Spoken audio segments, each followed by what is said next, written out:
Nós lá no ano de 1909, uma norte-americana chamada Ana Jarvis, ela quis homenagear a mãe dela. Então ela fez lá, escolheu o segundo domingo lá de maio, e naquele domingo ela fez uma homenagem para sua mãe.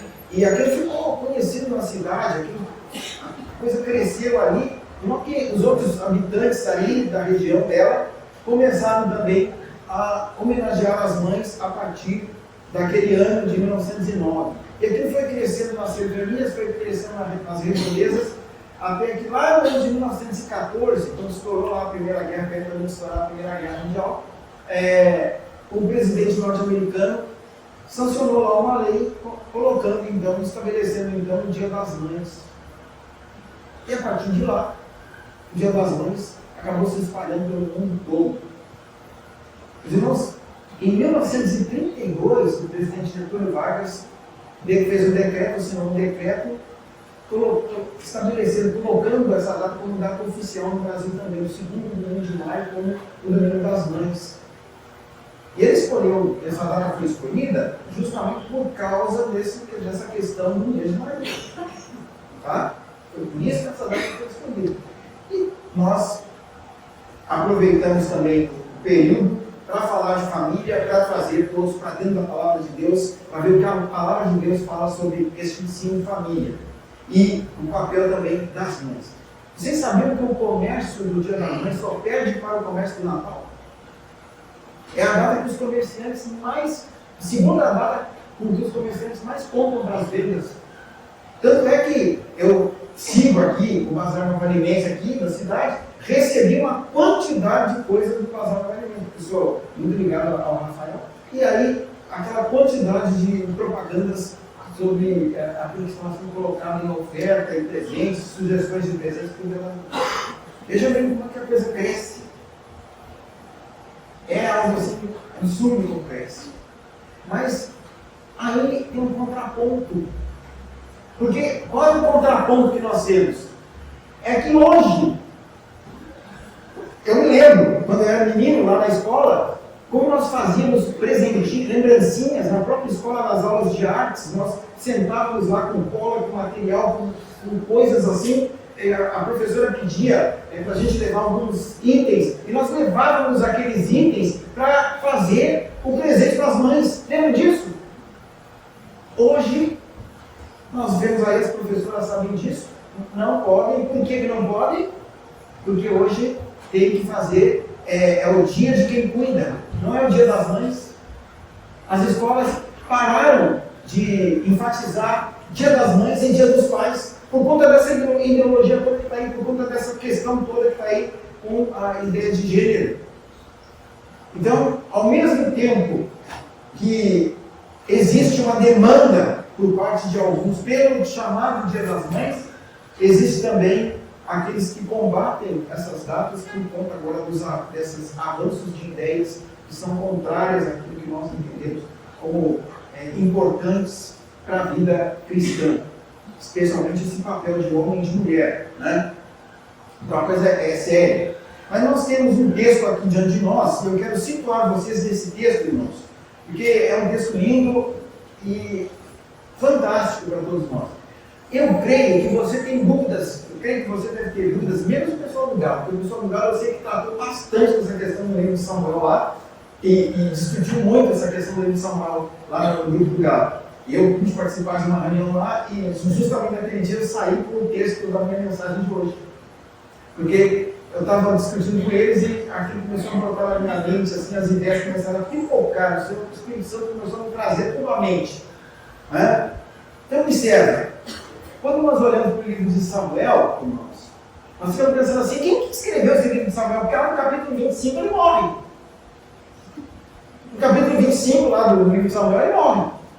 É um versículozinho pequenininho lá, já falando que ele morre, é sepultado em Ramá. Simples assim.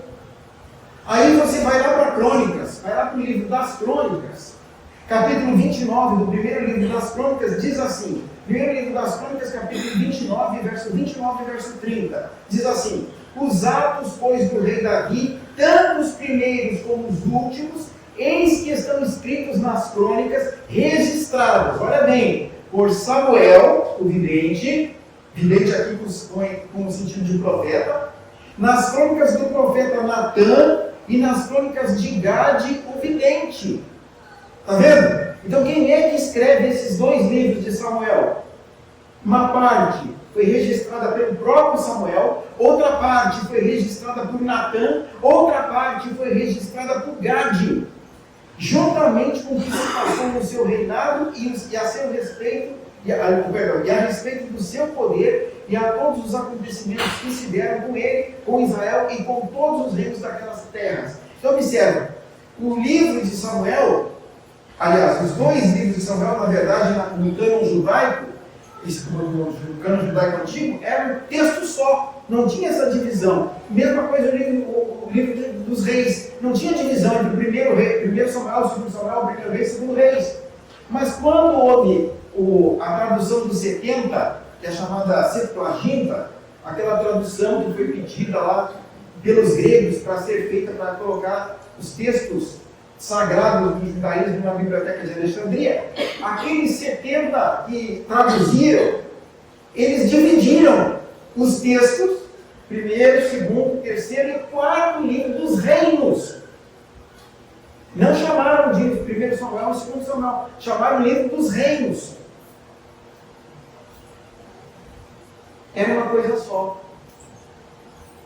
E aí foram divididos em 4 livros dos reinos, traduzido aqui em português, primeiro e segundo livro dos reis, e para nós, primeiro e segundo Samuel. Porque, na verdade, é a história de como surgiu a monarquia e como veio o reino de Davi, e depois como é que veio o reino de Saul. Aliás, primeiro o reino de Saul, depois o de Davi, né, gente? Vamos colocar na ordem certa. Então, primeiro o reino de Saul, depois o reino de Davi.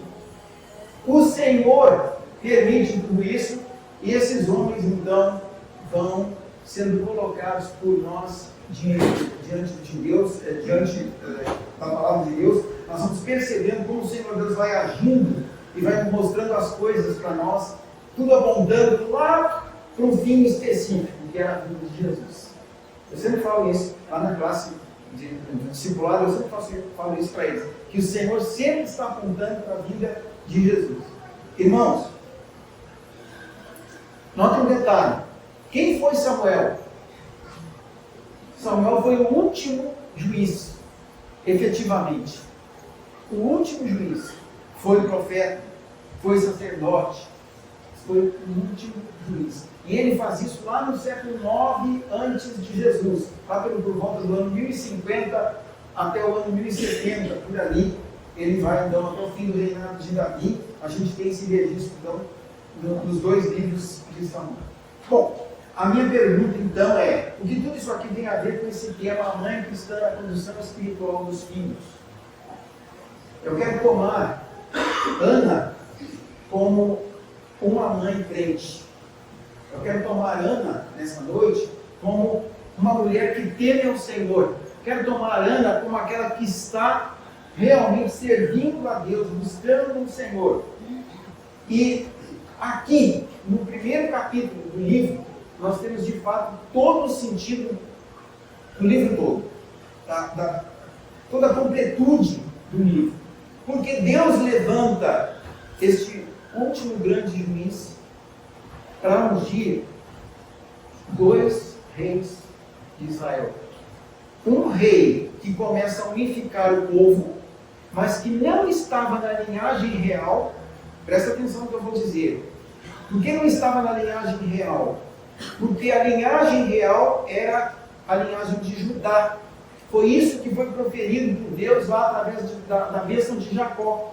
A bênção de Jacó, proferida sobre Judá, disse que de Judá não se afastaria o cetro. Judá seria, os descendentes de Judá seriam os governantes sobre o povo. Eles seriam, a casa real seria da família de Judá. E Saul não era da família de Judá. Saul era da família de Benjamim. Então ele não era efetivamente, não estava no propósito de Deus efetivamente que a linhagem do Messias viesse de Benjamim, e sim de Judá. E notem, irmãos, qual era a razão da tribo de Judá? Qual era o brasão? Um leão. O leão asiático. É um leão um pouco menor do que o leão africano. Então o leão era o brasão da tribo de Judá. E não, por acaso, o livro de Apocalipse se refere a Jesus como o leão de Judá. Eis que o leão da tribo de Judá venceu e o livro abrirá. Ele faz uma rima aí. Né? Bom, essa mãe cristã, na condução espiritual dos seus filhos, e aí eu vou chover um pouquinho molhado, mas me permitam voltar para essa temática. Ela ora constantemente pelo filho, pelos seus filhos. Primeira coisa, irmãs, vocês querem realmente ser mães que fazem diferença na vida espiritual dos filhos, intercedam pelos seus filhos o tempo todo. Intercedam, tenham uma vida de intercessão pelos seus filhos. Eu quero destacar um fato aqui. Ana não desistiu do sonho de ser mãe. Ela não desistiu desse sonho. Irmãos e irmãs, deem uma olhadinha no nosso texto. O texto diz que esse homem era da região, era de Ramataim Zofim, da região montanhosa de Efraim. Fica com isso aí. O nome era Eucana. Mas ele coloca, então na lista aqui, tinha ele duas mulheres. Uma se chamava Ana. Colocou Ana primeiro. Não é por acaso que Ana vem antes aqui.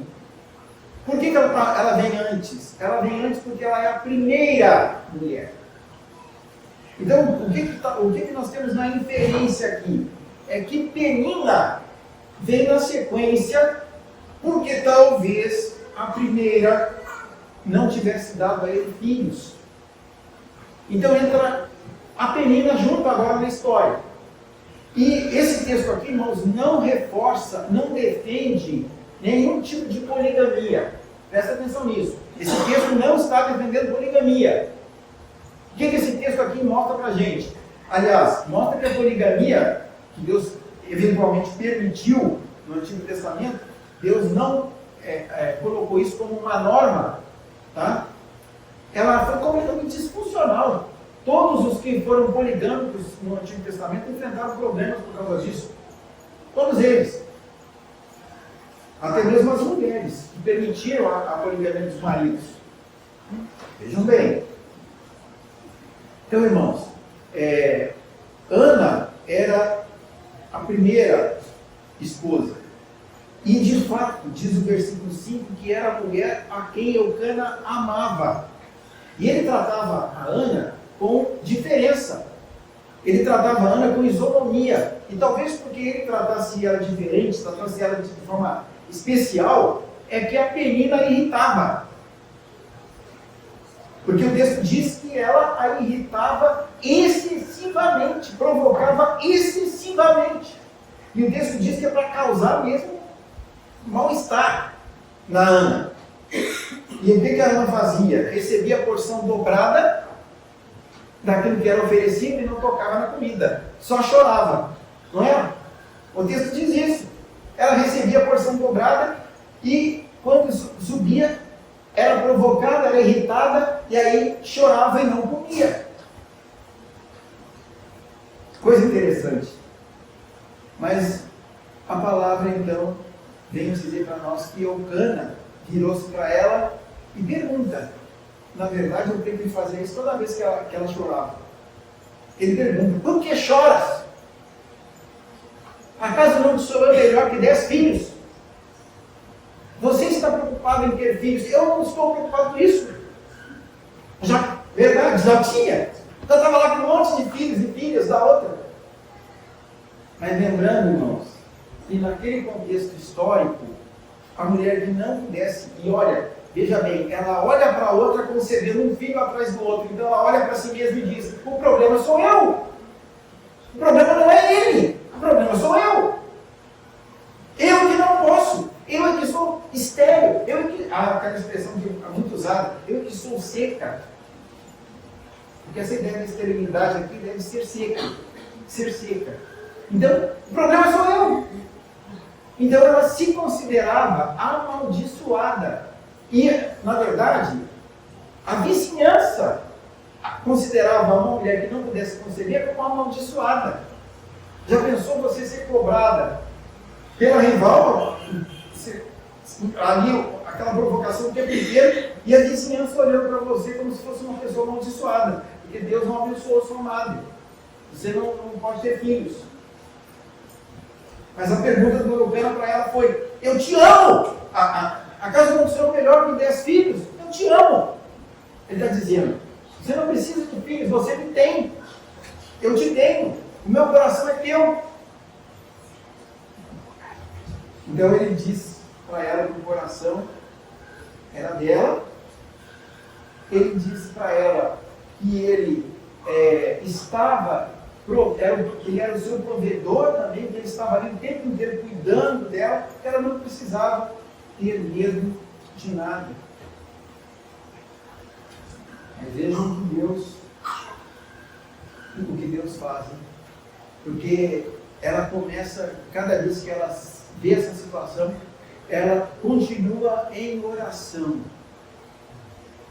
Ela busca o Senhor. Ela intercede pelos seus filhos. E os versículos 9 e 10 diz que ela faz isso com amargura de alma. Especialmente o versículo 10. Levantou-se e com amargura de alma orou ao Senhor e chorou abundantemente. Ela fez aqui aquilo que nós cantamos naquele cântico, ela se derramou diante do Senhor. A expressão aqui que ela se debulha diante do Senhor. Cai em lágrimas diante do Senhor e ela busca a Deus de forma intensa. Ela não está buscando a Deus de forma fraquinha, de forma comum. Ela está buscando de um jeito especial a Deus nesse momento. E quero destacar uma coisa. O que ela vê nesse momento aqui é que antes do milagre acontecer, ela já está crendo na promessa do Senhor.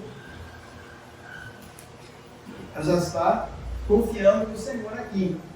Ela já está ciente de que ela receberia. Tanto ela fica ciente que ela faz um voto. E votos, vocês sabem que é melhor não fazer do que fazer e não cumprir. Está lá em Eclesiastes. É melhor não fazer um voto do que fazer o voto quebrar. É a mesma coisa com relação ao casamento. Fazer o voto com quebrar o voto. O problema é pecado. Eu vejo o que ele diz aqui agora. Ó. Ela faz o voto. Senhor dos exércitos. Aliás, irmãos, presta atenção. Eu disse isso uma vez, volto a dizer. Esta é a primeira vez que aparece a expressão Senhor dos exércitos na Bíblia. Tá? Primeira vez. Yahvé Sebaot, Senhor dos exércitos. Aquele que vê a minha vida, aquele que vê a minha luta e guerreia a minha guerra, aquele que pleiteia a minha guerra, aquele que vem em meu favor, aquele que cuida de mim. É isso que ela está dizendo aqui. Ela chama Deus de Yahvé Sebaot e diz Senhor dos exércitos. E ela clama agora a Ele: se benignamente atentares para a aflição da tua serva, e de mim te lembrares, e da tua serva te não esqueceres, e ela não pede qualquer filho, não. Ela pede um varão. Ela pede um varão. Por que ela pede um varão? Por que ela não pediu um filho? Tanto filho quanto homem quanto menina. Menino ou menina. Porque ela quer consagrar esse filho para o serviço do Senhor. E as meninas não poderiam estar lá. Então ela pede um filho varão. E ela não pede só um filho varão. Ela diz: ele será um nazireu. E qual é o voto do nazireu? É o mesmo voto lá que Deus mandou que o Sansão tivesse. Tá? Não se aproximar, não beber, não tomar bebida forte, vinho e todas as bebidas fortes, bebida alcoólica, nada disso, fruto da videira. Está lá em Números, tá, gente? Números capítulo 6, lá aparece essa ideia. Então, não é para tomar bebida forte, não é para se aproximar de nenhum corpo, de nenhum morto, nenhum animal morto, nada, e não devia passar navalha sobre a cabeça. E aí inclui a barba também. Não devia passar, então imagina, né? É o hippie daquela época, com aquele cabelão mesmo. Né? Durante todos os dias da sua vida. Esse é o ponto. Mas aí você fica pensando, por que Deus faz isso, hein? Por que Deus diz que o brasileiro não poderia passar na vara sobre a cabeça, suprindo a vara? Justamente para que ele se destacasse no meio do povo. Para que quando o povo visse, o povo já logo identificasse, aquele homem foi consagrado ao Senhor, aquele homem foi dedicado ao Senhor. Já vamos comentar um pouquinho mais esse detalhe. Então, irmãos, irmãs, eu quero trazer para nós, nesse primeiro ponto que entra na questão da intercessão constante pelos filhos. Pense nisso, não há pedidos para Deus que Deus não possa atender. Irmãos, irmãs, não há filhos rebeldes que Deus não possa converter os corações deles aos pais. Não foi isso que Jesus disse? Não foi isso que foi ensinado? Que os filhos teriam seus corações convertidos aos pais e os pais aos filhos? Não há filhos rebeldes que Deus não possa converter o coração deles aos pais. Não há filhos no erro que Deus não possa trazer para a comunhão dos retos. Não há filhos incrédulos que Deus não possa quebrantar o coração e fazer com que ele creia na verdade. Não existe filho no vício que Deus não possa retirar ele lá do fundo da lama onde ele está e trazer de volta para o caminho dele. O Senhor é Deus. E nós temos que crer que o nosso Deus pode transformar a vida dos nossos.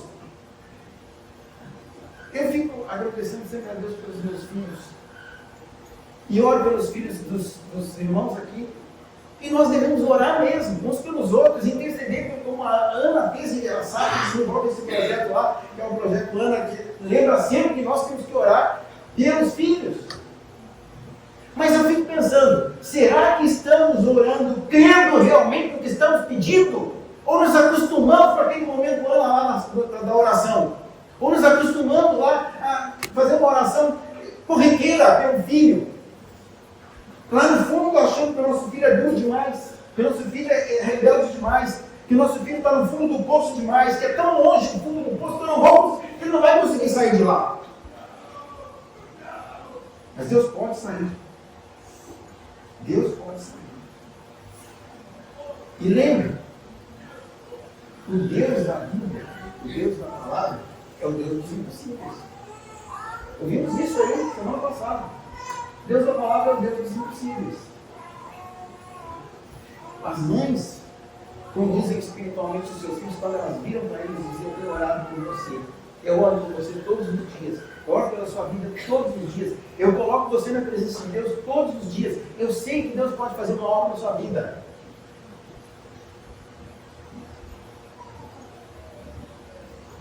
E tem uma frase que eu ouvi falando de Ana, que diz que Ana não só foi Ana só foi tão influente na vida de Samuel, porque antes de qualquer coisa ela foi uma mulher de Deus.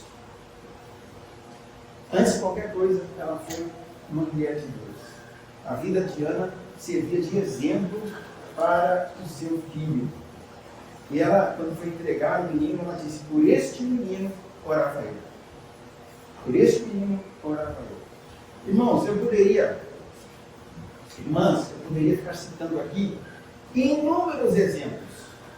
Exemplos da Bíblia, outros exemplos da Bíblia. Tem o exemplo clássico lá das mães, da avó e da mãe de Timóteo. Mas eu quero trazer duas mulheres aqui para vocês. A primeira é Mônica, que a Igreja Católica Romana chama de Santa Mônica. Quem é a Mônica? Quem foi a... Não é a Mônica do Cebolinha, não. A primeira Mônica da história registra o nome dela. É a Mônica lá da cidade de Hipona, que teve um filho chamado Agostinho. Lembra do Agostinho, que é chamado de Santo Agostinho? A Mônica então foi mãe do Agostinho. E o Agostinho cresce. E o Agostinho sai de Hipona. Hipona, a gente é perto lá de Cartago, ali, onde hoje é a Tunísia, ali no norte da África. Ela sai de Hipona, aliás, o Agostinho sai de Hipona e vai para a Itália. E lá da Itália ele faz perambulando pelo Mediterrâneo, para aquelas regiões ali do Mediterrâneo. Fazendo assim, algo bem trivial, tendo uma vida totalmente licenciosa, indo para a prostituição, vivendo na imoralidade, vivendo na promiscuidade, vivendo nas bebedices, vivendo nas glutonarias. Mas Mônica estava lá orando pelo Agostinho. Mônica estava lá intercedendo com ele o tempo todo. E ele registra isso, que as súplicas da sua mãe fizeram toda a diferença na vida dele.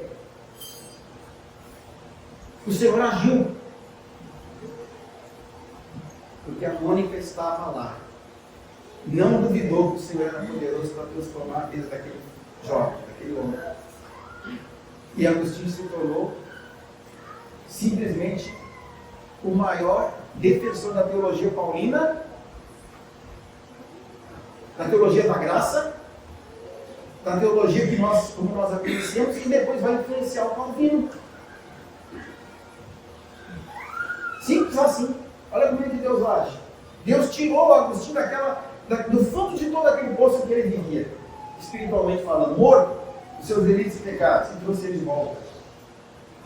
Mas quero trazer uma segunda mãe aqui, uma vida de oração. Uma bem conhecida da história também, Susana Wesley. Lembram? Mãe de 19 filhos. Só 19 filhos. 10 desses filhos viveram, sobreviveram, 9 morreram ao longo dos anos lá. Mas uma coisa interessante com a Susana Wesley é que o marido chamava Samuel Wesley. Era Samuel também, era o marido dela. Né? E uma coisa bacana na vida da Susana é que ela sempre esteve em oração por esses filhos. Ela sofreu demais para criar esses filhos, os 10 que sobreviveram, mas ela estava sempre em constante oração. E Deus usa o Charles e o John naquele contexto de imoralidade também que estavam acontecendo lá no século XVIII na Inglaterra, e no contexto que as igrejas estavam se esfriando. Deus usa os dois também para proclamar o Evangelho. Surge lá a igreja metodista na Inglaterra. O Senhor levantou também esses dois missionários, esses dois pastores, líderes aí, por conta da oração da mãe. Mas não só oração, porque ela era uma mulher dedicada na leitura da Bíblia, no estudo da palavra. Ela era uma professora, ela não era uma pessoa tão simples assim. E ela, orando, estudando a Bíblia, ensinando os filhos, conduzindo os filhos no caminho do Senhor, esses filhos cresceram, todos eles, no caminho de Deus. E dois se tornaram esses grandes avivalistas aí, ingleses. Então, irmãos, nós vemos aí o poder da oração. Isso só acontece naquela época? Ou isso pode acontecer hoje? Onde é que está o problema, então? Onde é que está o problema? Está na nossa incredulidade. Nós temos corações endurecidos demais. Somos incrédulos demais para realmente percebermos que o nosso Deus não é diferente daquele que está na Escritura. O problema não está em Deus, o problema está em nós. Creia que você verá o milagre. Creia nisso. Você verá o milagre. Mas ainda eu quero destacar um outro aspecto aqui. Eu já vou pegar esse texto, hein, gente? O texto aponta que Ana consagra o filho a Deus. Quero voltar nessa ideia da consagração agora, aprofundando um pouquinho mais isso. Ana consagra o filho a Deus, como eu disse, ele então seria um Aziel desde o ventre, mas o texto diz que ela pede um filho varão, ela consagra esse filho a Deus, simplesmente num tempo, olha o tempo em que ela consagrou esse filho a Deus. Diz o texto aí que o sacerdote era o Eli, já velho, e os dois filhos de Eli eram o Eli era o sumo sacerdote, e os dois estavam lá apresentando os sacrifícios como sacerdotes ao Senhor. É nesse tempo que ela consagra esses filhos, esse filho a Deus. E aqui, meus irmãos, nós temos um divisor de águas na história da vida de oração da Ana. Porque o que aponta esse texto para nós é que Ana não orou pedindo filho só naquela última vez ali. Ela havia feito oração Durante muitos e muitos e muitos anos, ela estava pedindo talvez um filho ao Senhor. Porque o texto diz que a Penina tinha filhos e filhas. Pense bem, filhos e filhas no plural não diz quantos, mas pense bem, 9 meses de gestação para cada filho. Para cada filha. Pense quantos anos então ela era casada com o Eucana e não tinha dado a ele nenhum filho. Já pararam para pensar? Então será que ela foi pedir para Deus só naquele momento ali? Naquele momento lá que o texto registra essa oração dela? Não. Provavelmente ela já havia pedido filhos antes. Mas agora nós temos um divisor aqui. É que agora ela não pede filho para ela. Antes, provavelmente, ela estava pedindo filho para ela. Ela estava pedindo para Deus dar um filho para que, através desse filho, ela pudesse realizar os seus sonhos de mãe, de se tornar mãe, de se tornar alguém importante, de ser conhecida por ter dado um filho para Eucana. Então, provavelmente, ela estava pedindo um filho para ela, não para o Senhor. E agora, com essa oração que é registrada aqui no capítulo 1, ela pede um filho para quem? Para ela? Ela pede um filho, mas ela diz, para que ele realize os teus projetos, Senhor. Para que ele seja teu, Senhor. Para que ele cumpra os teus propósitos, Senhor. E não os meus sonhos. Para que ele faça a tua vontade, a tua obra, e não os meus sonhos. Irmãos, pense, Israel estava numa profunda decadência moral. Numa profunda decadência espiritual. O Eli, lá no capítulo 4, verso 20, mostra lá que o Eli foi juiz antes de Samuel. O Eli era juiz e era juiz que estava lá por 40 anos, o texto diz. Olha lá, capítulo 4, verso 20, se você quiser tirar isso ali, diz ali, ó. Ao expirar, disseram as mulheres que assim assistiam, não temas, pois tiveste um filho. Ele, porém, não respondeu. Está aí no verso 18, 19 e 20, tá? Leiam aí que vocês vão ver. Então o menino nasce e o Eli morre. Versículo 18. Eu já fui me antecipando lá para o 20. Ao fazer ele menção da água de Deus, caiu Eli da cadeira para trás, junto ao portão, e quebrou-se o pescoço. E morreu, porque já era homem velho e pesado. E havia ele julgado a Israel 40 anos. Era juiz. E o povo estava em decadência moral e espiritual, longe do Senhor. E o sacerdócio, como é que estava? Os sacerdócios estavam totalmente corrompidos. Os filhos de Eli, Ofni e Finéias, eles deixaram a desejar, eles que deveriam ser modelos para o povo, eles acabaram usurpando lá do poder deles, usando, o povo vinha trazer o sacrifício, eles tomavam o melhor do sacrifício, eles desprezaram completamente a Deus, eles procuravam vantagens diante do ofício de sacerdotes, eles queriam realmente bênçãos para eles, vida boa para eles, ao contrário de Deus. No capítulo 2, versos 12 ao 17, registra esses detalhes aí todos.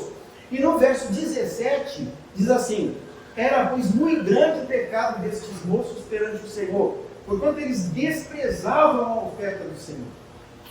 Irmãos, o culto que eles apresentavam a Deus era um culto abominável. Era um culto desagradável. E isso causava desânimo espiritual no povo. O povo não queria ir para lá para levar o sacrifício. Não queria ir para Siló para apresentar o sacrifício. Então o povo ficou frio, afastado do Senhor, e afastado do Senhor, caindo na frieza espiritual, eles vão procurar o quê? Eles vão procurar ídolos. Eles vão atrás dos ídolos. É para aí que eles vão quando eles se afastam de Deus. Olha lá no capítulo 7, diz assim no verso 2: sucedeu que desde aquele dia a arca ficou em Kiriat Jearim, e tantos dias se passaram que chegaram a 20 anos, e toda a casa de Israel dirigia lamentações ao Senhor.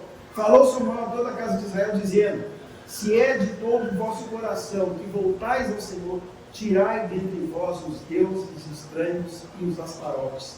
e preparai o coração ao Senhor e servi a Ele só, e Ele vos livrará das mãos dos filisteus. Idolatria, abandono de Deus, tudo isso acontece quando o povo se afasta da palavra de Deus, não dá ouvidos às profecias. Então, irmãos, o que nós temos aqui?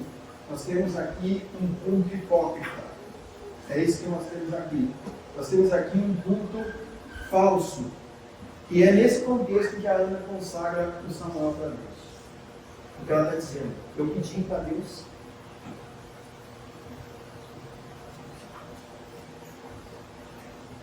Já pararam para pensar em qual contexto nós estamos consagrando os nossos filhos para Deus? Qual é o contexto em que nós estamos hoje? Um contexto, talvez não um contexto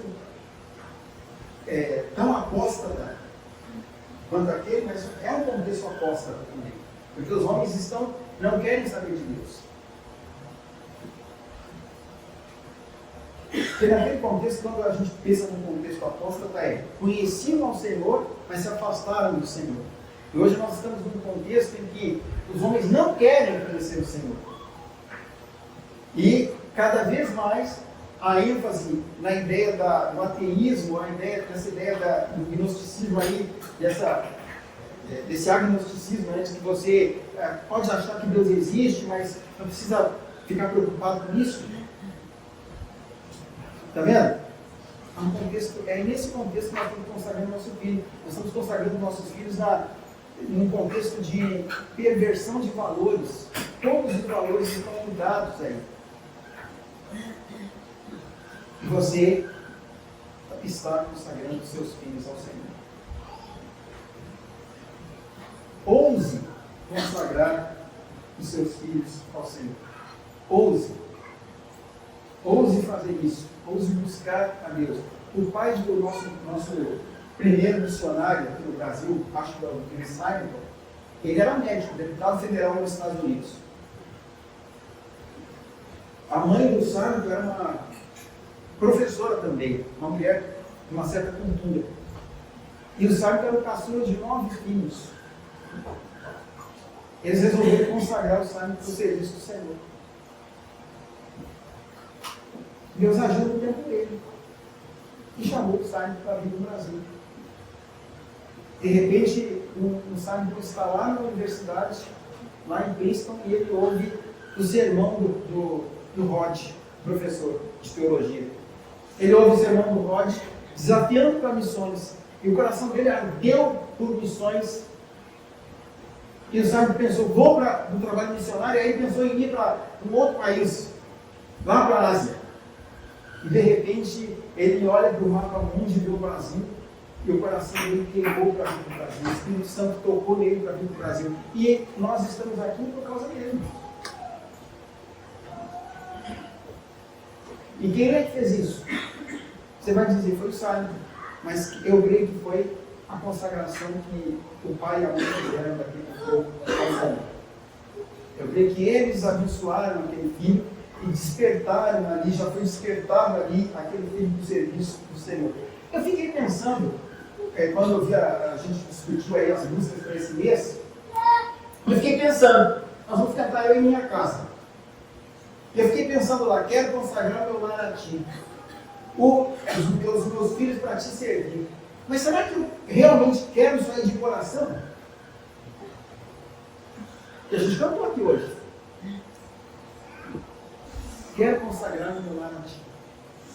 Os meus filhos irão perfumar todas as nações. Já pensaram nessa palavra, irmãos? Que para um filho nosso perfumar uma nação, ele tem que sair da nossa aba. Já pararam para pensar nisso?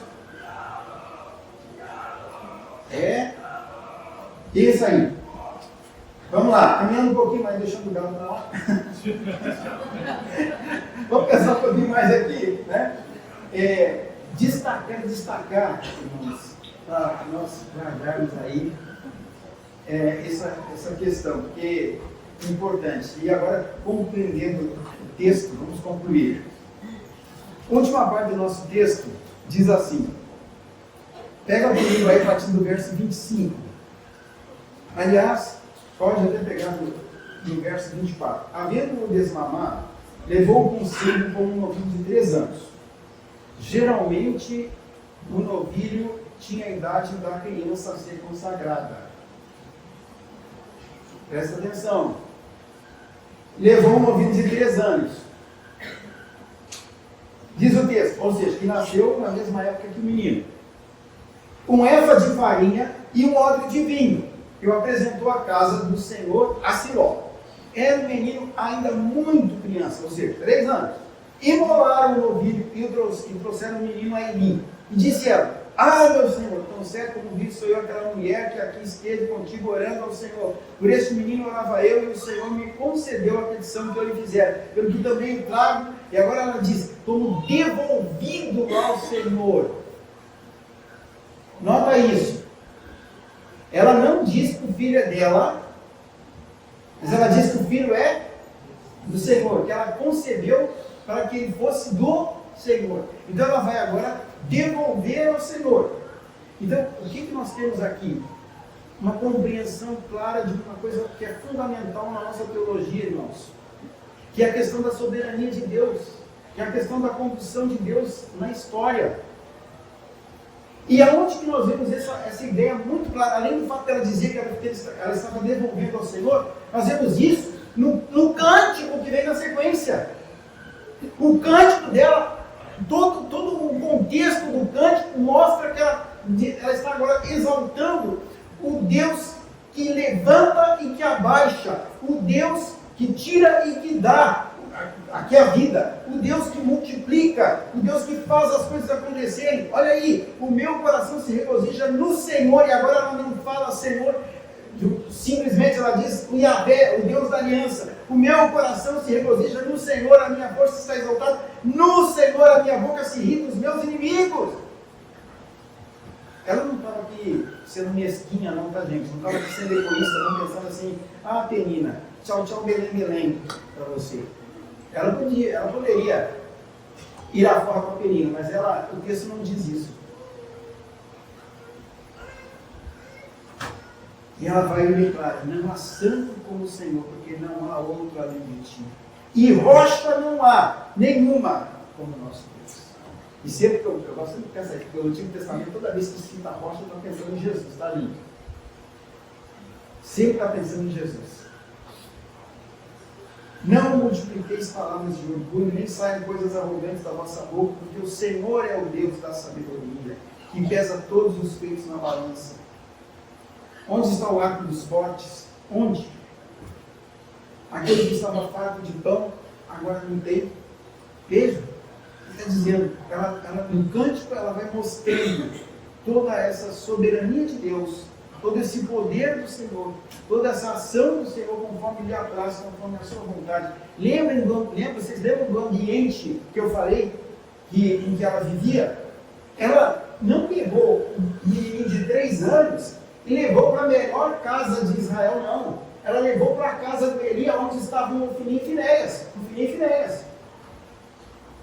Ela levou para um ambiente, eu vou dizer, um ambiente sacerdotal, mas um ambiente tóxico para o menino. Um ambiente onde aqueles homens exalavam hipocrisia. Um ambiente completamente divergente de tudo aquilo que Deus tinha preparado para esse povo. Foi para essa casinha aí que ela levou o menino. Eu fico pensando, mãe, se você levaria o seu filho sabendo que o sacerdote lá era daquele jeito, porque todo mundo falava, se ia levar o seu filho e ia deixar lá?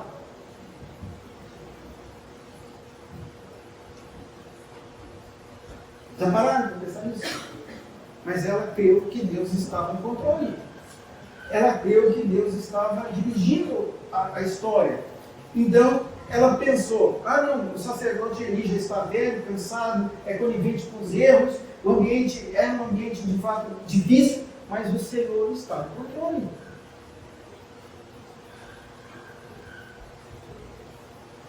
Então, diante desse sistema religioso tão complicado, ela exalta Deus. O Senhor é quem dá e tira a vida. O Senhor é quem levanta e abaixa. Deus conduz todas as coisas. O cântico aponta para isso. Então, ela entendeu que a finalidade da existência daquele menino era a honra e a glória de Deus.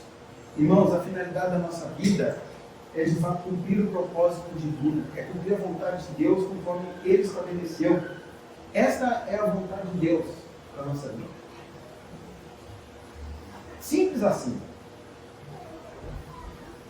E se nós não estamos colocados dentro dessa vontade, nós estamos indo pecando contra o Senhor quando nós não nos alegramos nele, quando nós não estamos debaixo do propósito dele, sabendo qual é esse propósito. Ana entendeu. E quando Ana entendeu e ela consagrou, ela recebeu. E quando ela consagrou e recebeu, ela foi e devolveu.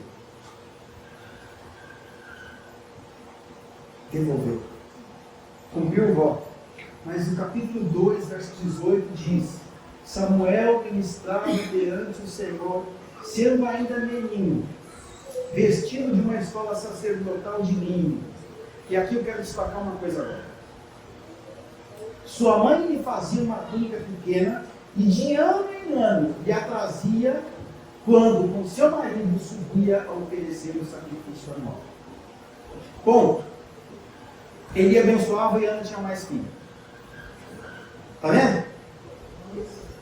Agora o texto lá do capítulo 1 diz assim: Houve um homem de Ramataim Zofim, da região montanhosa de Efraim, de nome Eucana, filho de Jeroão, filho de Eliú, filho de Tou, filho de Zuf, efraimita.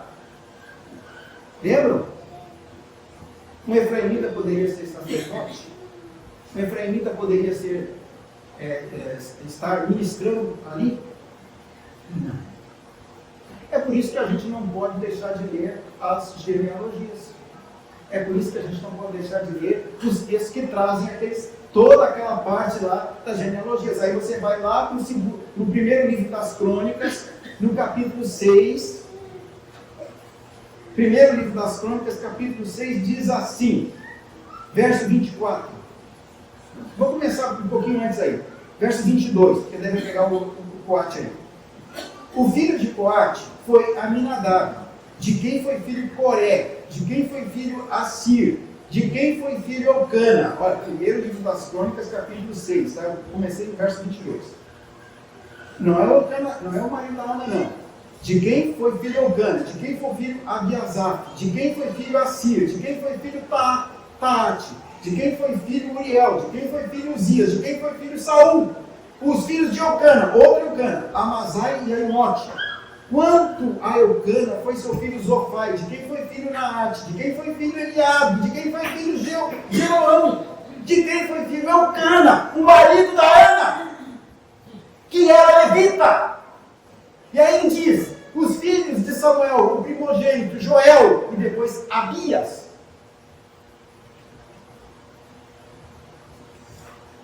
Lembre, irmãos, nem a tribo de Levi, nem a tribo de Simeão tiveram efetivamente herança na terra, porque eles foram sanguinários lá, lembram? Então quando Jacó dá a bênção sobre Simeão e Levi, Jacó diz que a tribo de Simeão se dispersaria no meio das outras tribos e se perderia a linhagem. E na tribo de Levi, ele disse o seguinte para Levi: eu vou espalhar você por todo Israel. E quando eles entram para sentar-se na terra, quando eles vão para ser assentados na terra, eles lançam sortes. E levitas são espalhados por todas as cidades de Israel para servirem de sacerdotes em cada cidade. E eles não recebem em herança uma terra que eles chamam de sua, onde eles poderiam governar, reinar, fazer o que quisessem. Não, eles recebem porções nas cidades e porções ao redor das cidades. E ali eles servem ao Senhor. Eu quero dizer uma coisa para vocês. A Bíblia não traz o desfecho da Ana. Vocês têm o desfecho da Ana aí? Mas a gente chega a uma conclusão. E como assim, pastor, a gente chega a uma conclusão? Olha o que diz o capítulo 1. Diz assim. Vamos lá, verso 19 novamente. Levantaram-se de madrugada e adoraram perante o Senhor e voltaram e chegaram à sua casa a Ramá. Ramá. Da onde eles eram? Diz o texto aí, houve um homem de Ramataim Zofim. É a mesma Ramá. Mas quando você vai lá para o capítulo 7, aliás, você tem assim, capítulo 7, capítulo 8, nós temos essas ideias aí apontando que Samuel estabeleceu a casa dele exatamente em Ramá. Ali Samuel estabelece a casa dele. No verso 8, capítulo 8, verso 1, começa assim, ó, tendo Samuel envelhecido, constituiu seus filhos por juízes sobre Israel, o primogênito chamava-se Joel, no segundo Abias, e foram juízes em Berseba, porém seus filhos não andaram pelo caminho.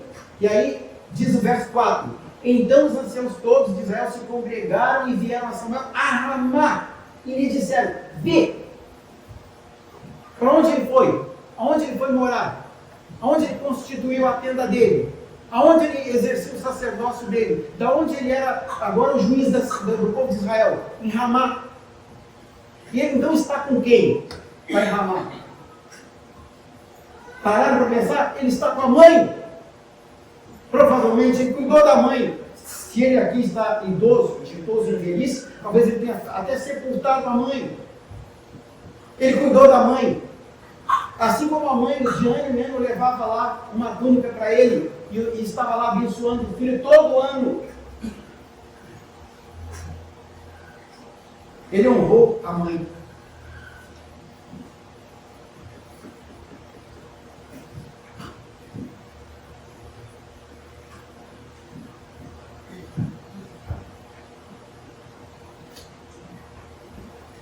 E nós guardemos isso. Porque se você quer ser uma mãe que abençoa mesmo o seu filho, ore comigo, creia, interceda, consagre e creia na soberania de Deus. Creia que Deus está no controle de todas as coisas. Creia. Creia nisso. Confie nisso. Isso vai parar muito mais do que você pode pensar ou pedir. Com certeza. Deus nos abençoe.